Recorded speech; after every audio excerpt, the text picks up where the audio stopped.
हे प्रभु, कब मिलेगा वो सच्चा इंसान? तभी एक रहस्यमयी आवाज गूंजती है। जब कोई सच्चे मन का इंसान यहाँ आएगा और परीक्षा में सफल होगा, तभी सब कुछ ठीक होगा। ये सुनकर बैल की आंखें भर आईं। वो खंडहर से बाहर निकला और जंगल में खो गया। कुछ समय बाद केशव नगर के पास बसे बिलासपुर गांव में दो भाई रहते थे, राम और बलराम। गांव का आदमी घबरा कर बोला, बलराम भैया, जल्दी चलिए, पिताजी की तबीयत बहुत खराब है। दोनों भाई भागते हुए घर पहुंचे। वैद्य जी वहां बैठे थे। अब इनकी बीमारी का कोई इलाज नहीं है, तैयार रहिए। पिता कमजोर आवाज में बोला, बलराम, मुझे तुम पर भरोसा है।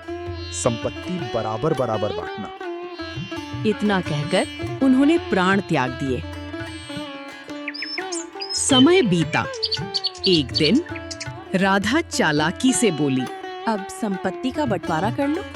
अच्छा, खेत अपने पास रखना, बंजर जमीन राम को दे देना।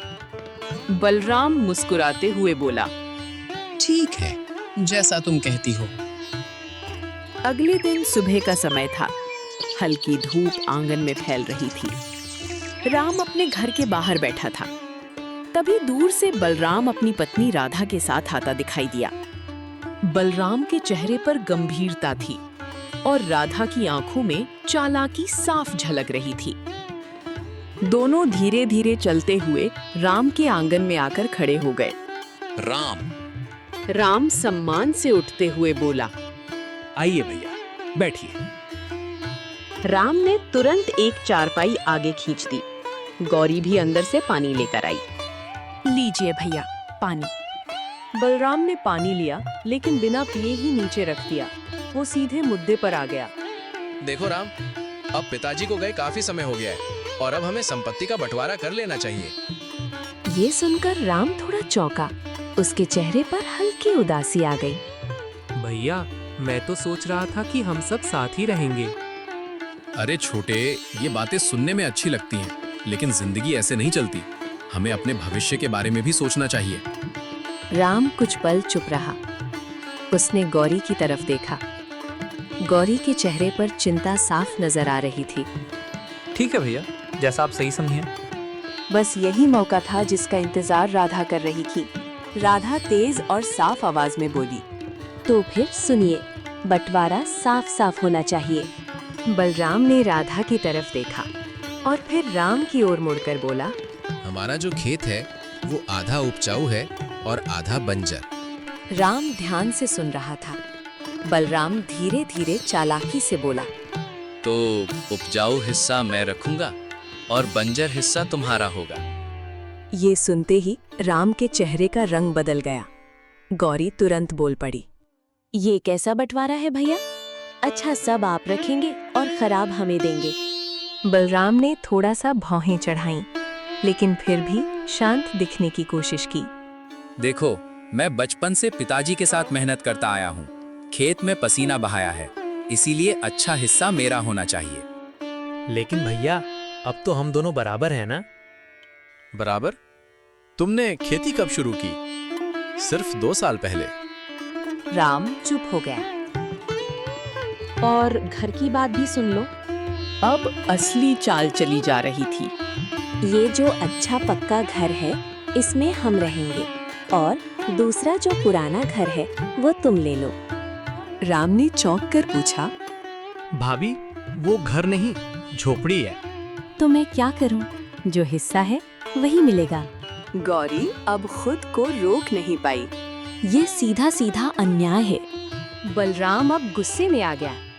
अगर ज्यादा बोलोगे तो पंचायत में चले जाओ, लेकिन याद रखना, गांव का मुखिया मेरा दोस्त है।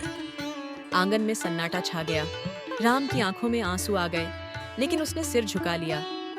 ठीक है भैया, जैसा आप कहें। बलराम के चेहरे पर हल्की मुस्कान आ गई। राधा संतुष्ट नजर आई। तो तय रहा, आज ही तुम वो घर छोड़ दो। राम चुपचाप उठा, अपना सामान बांधा और गौरी के साथ उस टूटी हुई झोपड़ी की ओर चल पड़ा। राम और गौरी धीरे धीरे चलते हुए उस पुराने घर की ओर बढ़ रहे थे। जब वे वहां पहुंचे तो सामने एक टूटी फूटी झोपड़ी खड़ी थी। छत से फूस लटक रही थी, दीवारों में दरारें थी। राम, ये घर नहीं है, ये तो रहने लायक भी नहीं है। गौरी, जो मिला है उसी में गुजारा करना होगा। राम ने दरवाजा खोला। अंदर धूल ही धूल थी। दोनों ने मिलकर झोपड़ी साफ करनी शुरू कर दी।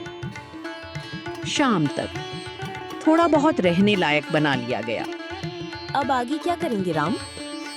मैं कल से खेत में काम शुरू करूंगा। चाहे जमीन बंजर हो, मेहनत जरूर रंग लाएगी। अगले दिन सुबह सूरज उगा और राम अपने बंजर खेत की ओर निकल पड़ा। जमीन सूखी थी, फटी हुई, मानो सालों से पानी नहीं देखा हो। देखना, मैं तुम्हें हरा भरा बना दूंगा। राम ने हल चलाना शुरू किया। तेज धूप में पसीना बहता रहा। कुछ देर बाद गांव का एक आदमी वहां आया। अरे राम, ये क्या कर रहे हो? ये जमीन तो बंजर है, इसमें कुछ नहीं उगेगा। राम ने उसकी बात का कोई जवाब नहीं दिया। वो बस चुपचाप मेहनत करता रहा। दिन बीतते गए। राम रोज खेत में जाता, मेहनत करता, लेकिन जमीन वैसी की वैसी रही। एक शाम राम थका हुआ घर लौटा। कुछ उगा? नहीं, कुछ भी नहीं। राम की आंखों में आंसू आ गए। राम टूटे हुए स्वर में बोला, काश मेरे पास एक बैल होता तो मैं और ज्यादा मेहनत कर पाता। गौरी ने कुछ देर सोचा, फिर धीरे से बोली, तुम साहूकार के पास जाओ, वो कर्ज दे देगा। अगले दिन राम साहूकार के पास पहुंचा। राम हाथ जोड़कर बोला, साहूकार जी, थोड़ा कर्ज दे दीजिए, मैं काम शुरू करना चाहता हूँ। ठीक है राम, ये लो 10 मुद्राएं, लेकिन समय पर लौटाना। राम खुश होकर घर लौटा। गौरी, मैं व्यापार शुरू करूँगा। अगले दिन राम बाजार की ओर निकल पड़ा। वो खिलौने खरीदने जा रहा था, लेकिन रास्ते में उसने एक बैल देखा। एक आदमी उसे बुरी तरह पीट रहा था। बैल की आंखों से आंसू बह रहे थे। अरे, क्यों मार रहे हो इसे? ये निकम्मा है, काम नहीं करता। राम ने बैल की आंखों में देखा। उसमें दर्द था और मदद की पुकार। इसे मुझे दे दो, 10 मुद्राएं दे दो, ले जाओ। राम कुछ पल सोचता रहा, फिर उसने अपनी सारी 10 मुद्राएं दे दी। राम बैल को लेकर घर पहुंचा। गौरी गुस्से में बोली, तुमने क्या किया?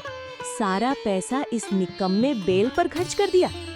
ये बेचारा बहुत दुखी था, मैं इसे छोड़ नहीं पाया। गौरी गुस्से में अंदर चली गई। अगले दिन राम बैल को खेत में ले गया, लेकिन बैल अपनी जगह से हिला तक नहीं। राम थक कर बोला, क्यों नहीं चल रहे हो? पूरा दिन बीत गया, लेकिन कुछ नहीं हुआ। शाम को राम हार कर घर लौटा। आधी रात का समय था। चारों तरफ गहरा सन्नाटा फैला हुआ था। झोपड़ी के बाहर हल्की ठंडी हवा चल रही थी।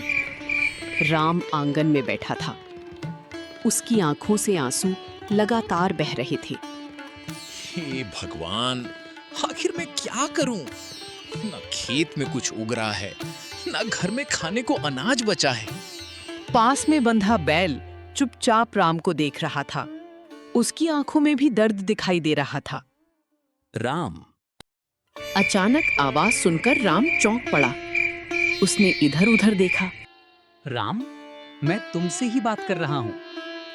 राम डर कर बोला, हे भगवान, ये क्या? एक बैल इंसानों की तरह कैसे बोल सकता है? राम की आवाज सुनकर गौरी भी बाहर आ गई। क्या हुआ राम? गौरी, ये बैल ये बोल रहा है। गौरी ने बैल की तरफ देखा। उसके चेहरे पर डर साफ दिखाई दे रहा था। हे भगवान, ये कोई साधारण बैल नहीं है। डरो मत, मैं तुम्हारा नुकसान नहीं करूंगा। धीरे धीरे राम का डर कम होने लगा। तुम कौन हो और इंसानों की भाषा कैसे बोल रहे हो? अभी इतना जान लो कि मैं तुम्हारी मदद कर सकता हूँ। राम और गौरी हैरानी से एक दूसरे को देखने लगे। मदद? कैसी मदद? मैं एक ऐसे जंगल का रास्ता जानता हूँ जहाँ जादुई बीज मिलते हैं। जादुई बीज? हाँ, अगर उन बीजों को बंजर जमीन में बोया जाए तो एक ही रात में खेत लहलहाने लगता है। ये सुनकर राम की आंखों में उम्मीद की चमक आ गई। क्या सच में ऐसा हो सकता है? हाँ, लेकिन तुम्हें मुझ पर भरोसा करना होगा। गौरी अभी भी थोड़ी डरी हुई थी। राम, कहीं ये कोई छल तो नहीं? नहीं गौरी, मुझे लगता है भगवान ने हमारी मदद के लिए इसे भेजा है। बैल मुस्कुराने लगा। अगर तुम तैयार हो तो अभी मेरे साथ चलो। राम ने तुरंत बैल की रस्सी खोल ली। बैल जंगल की ओर चल पड़ा। राम और गौरी भी उसके पीछे पीछे चलने लगे। रात बहुत गहरी हो चुकी थी। जंगल में अजीब अजीब आवाजें आ रही थीं। पेड़ों की शाखाएं हवा में हिल रही थी। राम, मुझे बहुत डर लग रहा है। डरो मत, मैं तुम्हारे साथ हूँ। कुछ देर बाद तीनों जंगल के बीच बने एक पुराने खंडहर के सामने पहुंच गए। खंडहर पूरी तरह टूटा हुआ था, लेकिन उसके अंदर से रंग बिरंगी रोशनी निकल रही थी। ये कैसी रोशनी है?